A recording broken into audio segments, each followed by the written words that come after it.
Hello and welcome to the channel. You're watching Pamashi, and today we'll be going over everything you need to know to fly out in the F-14. We've got quite a bit to cover, so let's get started. So before we fly out, we want to make sure that our settings and our keybinds are all set up correctly. So first, we're going to go to Options, then Air Battles, and we're going to scroll down and find Use Rectangular Radar Indicator and set that to Yes. This is going to make the radar just a little bit easier to work with. After that, we want to set target cyclic switching of aircraft radar to no. More on that later. And then we want to set constant elevation of radar antenna to yes. This is basically going to set the radar to look wherever the plane is looking. Finally, we're going to scroll down to automatic activation of aircraft weapon selection at mission start. We're going to set that to yes. This is going to enable us to use whichever missile we actually want to engage the targets. All right, with that out of the way, let's go take a look at keybinds. We're going to go to controls, make sure we're in aircraft. And then the first one we want to look at is mouse wheel for aircraft. We want that set to throttle axis. Moving down from there, we're going to take a look at wing sweep and wing sweep control mode. Let's make sure that those are both bound. Moving on from there, we want to make sure that weapon lock air-to-air is bound, as well as fire air-to-air missile. Moving on from there, we're going to take a look at the radar.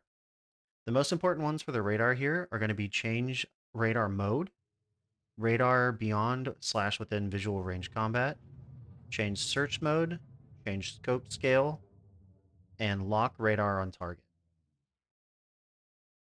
Lastly, we'll need to bind horizontal and vertical Q control axis. This is going to be how you move the radar. I have mine set to the arrow keys, but you can use whatever you want. Okay, lastly, let's take a look at the secondary weapons. I recommend running 2 AIM-9Hs, 2 AIM-54As, and 4 AIM-7s. The AIM-7s are going to be your standard radar missile that you'll use in a head-on. The AIM-54s are good for some early game kills if you're lucky, and then we're going to take the 2 AIM-9Hs just as an IR missile for backup. You can also run 6 Phoenixes, or if you don't want Phoenixes at all, you can run 4 AIM-9Hs and 4 AIM-7Fs. Alright, now we can get started with the gameplay. I'm leaving takeoff up in this first flip because it's a bit of a chore, but I'll throw up a list on screen to help you get through.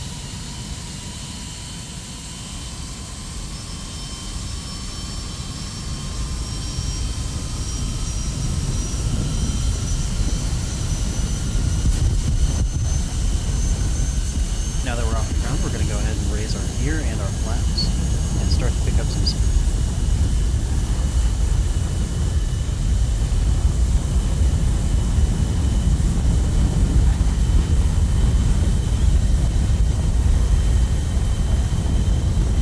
Now that we're up to speed, we can start our climb. Alright, and here we are up at altitude. We're going to go ahead and start to nose down and use the radar to start looking for targets.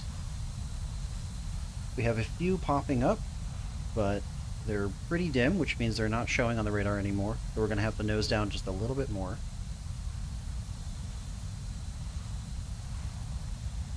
And we should start to see pretty much the entire team pop up. We're going to close the distance to about 20 miles before we start shooting. And it's important not to actually lock the target. You want to just use the TWS and lock from there. That way they have no missile approach warning.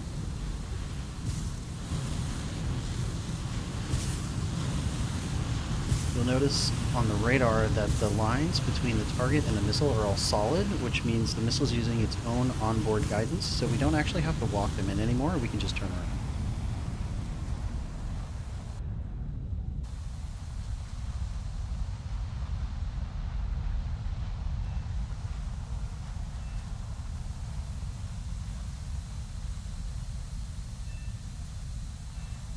And just like that, an easy 4 kills.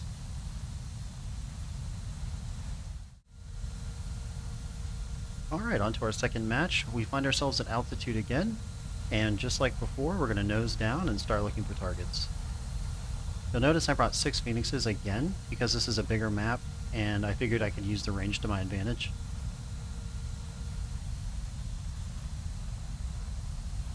So now that we have a couple blips on our radar, We're going to go ahead and close the distance and try and get a little bit closer before we start shooting.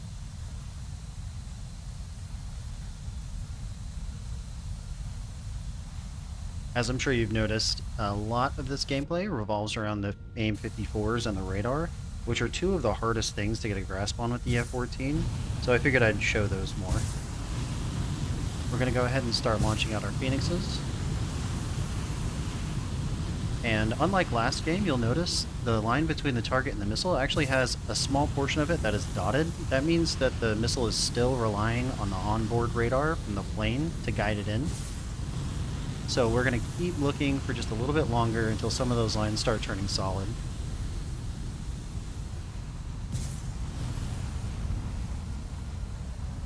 Alright, and just like last time, we're going to turn back and head back to the airfield.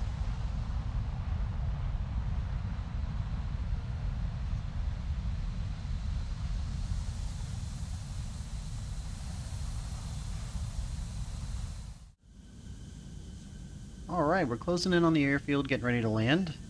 We got 2 kills before, and there is our third on a Spitfire, no less.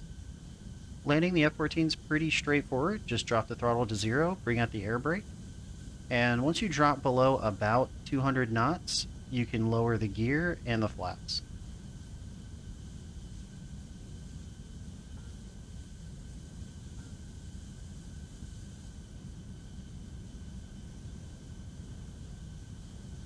Once we start getting closer, we're going to nose up and just slowly glide down. And there we are, safe on the runway. Now we just have to hold down the brake and stop. The landing run on the F-14 is actually pretty short if you can slow down enough before the landing, which is pretty easy because you have these giant wings and a ton of lift. Alright, now that we're stopped, we're going to repair and rearm, and then we're actually going to leave the plane, which you can do. And we are going to set our missile set back to the one with just 2 Phoenixes.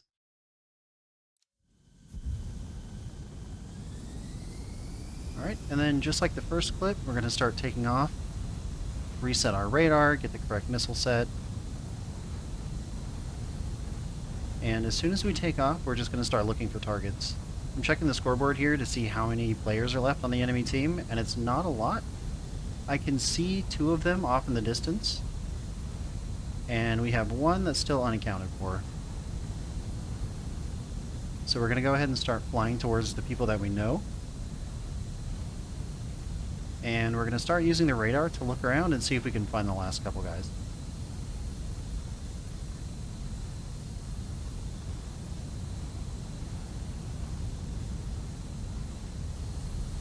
Alright. We have someone on radar about 10 miles away, but for some reason the radar just loses them, so I'm going to take a second to see if I can find him again. And there they are. Since we're so low in altitude, we're actually going to wait until we're pretty close to fire off the Phoenixes. And right as I fire the first one, I notice that F-4S coming in really close. So we go ahead and launch both of those just to lose the weight, because we're not going to be able to use them close range anyways. And then we're just going to slowly start catching this guy. Once we have those 2 circles, we know we can fire. And then that Mirage starts coming in. But one important thing to note here is he flares, and it looks like we lose lock, but it's important not to actually turn off the lock because the missile might still follow. Now, instead of going for that Mirage, we're actually going to head towards this F-4S and see if we can help out our teammate.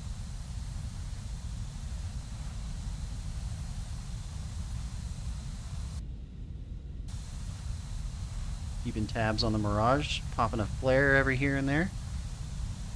Now, our teammate actually crashes, which makes us lose sight on the enemy F-4S. So I'm just holding this, hoping that he'll come straight at me. But it's starting to look like he's not. So we switch to the AIM-9H. We get a lock, but there's no way that that would have hit, so we're going to go ahead and just hold on to it for now. Now we need to start focusing on that Mirage again. So we start to line up, and I dodged just a little bit too late, and he ends up taking my wing off.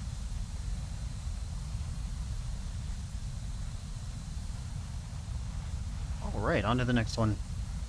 So in this match, we're actually only taking 2 Phoenixes, so we plan to stick around a little bit longer.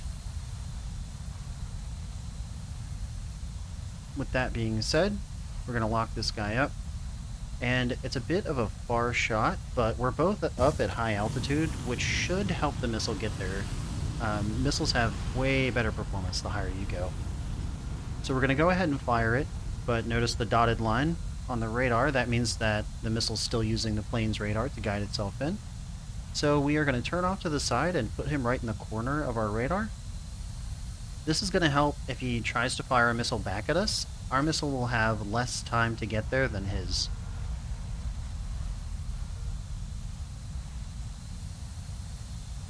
So as the missile starts to get closer, it looks like he's going to start evading. And when he does, we go ahead and turn in and set up our next shot, just in case he evades that first one. So it ends up clipping him, but not fatally. We're going to launch our second. And just go ahead and let that guide in. But just before our missile gets there, a friendly takes him out. Which is no biggie. We're going to move on and look at these 2 radar signatures over here. Start looking around just to make sure there's nobody else. And 2 MiG-23s pop up right below us. So we're going to go ahead and lock one up and send a missile. Pre-flaring a little bit for the other one just in case. And we take him out. Now we notice the other MiG-23s over there. So instead of turning around and trying to fight that one, we're just going to keep going, stay fast, and try and lock up these guys. So we use the radar to lock him up. And we fire a missile. Unfortunately, the other guy's missile gets there a little bit faster, so we don't get that one. But here are 2 others, so we use the within visual range mode for the radar to lock him up. And there we go. Alright, same thing again, we're going to lock him up. But notice I now have multiple missiles flying at me, so I have to go defensive immediately. Unfortunately for me, it wasn't quite fast enough, and I take an R-27ER to the face.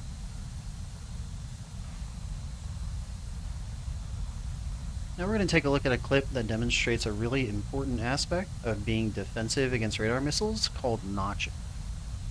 So this match starts off just like any other. We're going to launch off of 54 at these 2 guys. And just like before, we're going to put them on the corner of our radar. And just let those missiles guide in for now.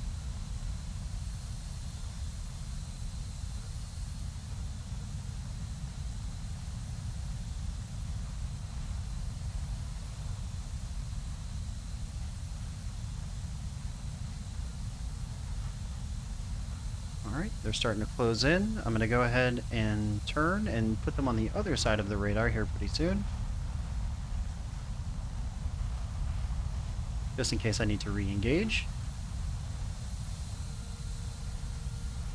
And we notice some missiles coming in, and I'm pretty sure they're directed at us. So we're going to go ahead and put those RWR warnings over on the 9 o'clock on our RWR and start firing off countermeasures.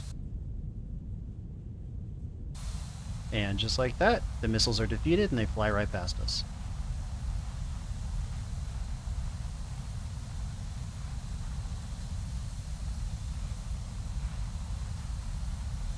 Now, it looks like the only other enemies that were up at altitude are turning to run away right now, so we're actually going to start looking elsewhere and see if we can find any other enemies.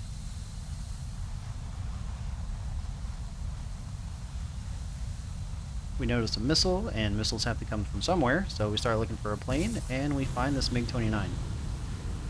This is a pretty bad launch, and in hindsight I probably shouldn't have launched it, but we're going to go ahead and lock up this other plane. And this launch is looking much better. We're going to have to maneuver just a little bit to make sure that they stay locked on the radar. And we take out his tail, which should be enough to send him into the ground. We're going to keep an eye on it just in case. But he ends up dying. Now we're going to turn in and try and take out this MiG-29. He's not showing up on the HUD anymore, so we're going to try and use the radar to lock him up. But right now he's too far to engage anyways. So we look behind us and we notice a MiG-23. We're going to turn around, lock him up, and fire a missile.